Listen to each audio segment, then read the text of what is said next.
Good evening. Tonight's episode of Public Domain Theater begins with a simple question. What do these two men have in common besides blonde hair, boyish faces, and staggeringly good looks? No idea? You will know by the end of tonight's show. Between 1961 and 1965, Arch Hall Jr., who looks like Elvis crossed with a pug, starred in a series of grade Z films like Ega and Wild Guitar. If you're familiar with either of those titles, tonight's film will come as a surprise to you. 1963's The Sadist is a lean, gritty, well-shot film that has all the makings of the kind of film that some directors would call an inspiration. Gremlins director Joe Dante owns a 35mm print of this film, which has been the source for several DVD releases. I just know that Quentin Tarantino has regular viewing parties.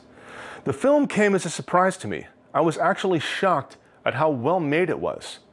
Arch Hall Jr. stars as Charlie Tibbs, who, along with his creepy/naive girlfriend, played by Marilyn Manning, terrorized some people whose car has broken down while they were on their way to a Dodgers game. The junkyard that they pull into is surrounded by endless amounts of dust. You actually may feel the dust coat your tongue. Maybe you should get a glass of water. Arch Hall Jr. was never a very good actor, and for the most part his films matched his talent. But The Sadist is different. Hall is still not very good, but his dedication to going over the top here has to be appreciated. He never loses sight of how sadistic Tibbs is. The best thing the film has going for it is cinematographer Vilmos Zsigmond. This was his first feature film, and he would go on to shoot Deliverance, The Deer Hunter, McCabe and Mrs. Miller, and win an Oscar for Close Encounters of the Third Kind. The film also stars Helen Hovey, who presumably got the part of Doris because she was related to someone on the set. Character actor Richard Alden and Don Russell, who did several films with Hall and played Ortega in one of my favorite So Bad It's Good movies, The Incredibly Strange Creatures Who Stopped Living and Became Mixed Up Zombies, which was supposed to be released on the same bill as The Sadist. Sadly, that never happened, and the world was robbed of a Don Russell double feature. At least we will always have this, a true historical achievement, the only good film ever made by Arch Hall Jr. One last thing before we begin, you're going to have many questions about this film, but not nearly as many as the film has itself. About 85% of the dialogue is made up of questions. Try to keep count of them. Get your popcorn and your soda, make note of the nearest emergency exit, and switch off your cell phone or pager. Public Domain Theater is proud to present Arch Hall Jr. and Helen Hovey, starring in The Sadist. Let's see. Carry the 2. 596 questions. How many did you get? And now it's time to play Fun Facts About The Sadist. Remember how I said that Helen Hovey, who played Doris, was related to someone on the set? She was Arch Hall Jr.'s cousin. I wonder if that made it weird when his character was groping hers. Also, since the film had no budget to speak of, and the fact that ammunition was expensive, real ammunition was used. Thankfully, Hall was a sharpshooter, and he didn't actually kill anybody. Also, the real teenage killers this movie was based on were immortalized in the Billy Joel song, We Didn't Start the Fire.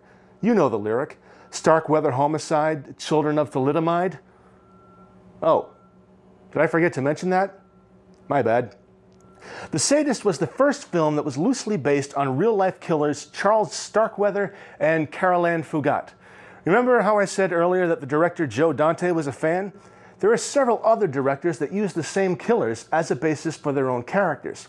Terrence Malick's Badlands, starring Martin Sheen and Sissy Spacek, Oliver Stone's Natural Born Killers, written by Quentin Tarantino, told you he was a fan, and starring Woody Harrelson and Juliette Lewis, and Dominic Senna's California, starring Brad Pitt and Juliette Lewis, marking the first time Brad Pitt and Art Shaw Jr. had ever even remotely similar roles, and the second time that Juliette Lewis has been cast in a role that was based on Carole Ann Fougat, a naive teenage sociopath. If you'd like to leave me a message or say hello or suggest a film, you can contact me through Facebook, Public Domain Theater, Twitter at Cherokee_Jack, or YouTube, FL Warmer. Don't forget that you can see a live version of the show monthly.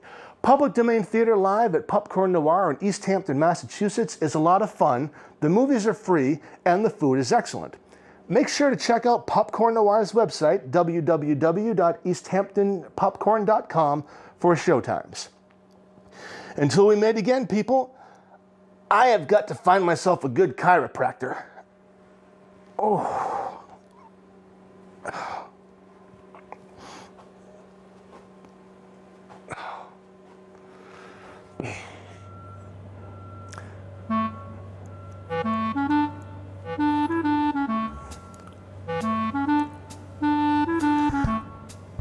Good evening.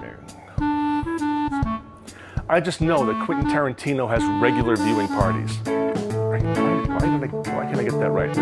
I just know that Quentin Tarantino has regular viewing parties. This film came as a surprise to me. I was actually shocked at how mad it was. How mad it was. This was the first feature okay, we'll take it back from Vilmos Sigmund. The film also stars Helen Hovey, who presumably got the part because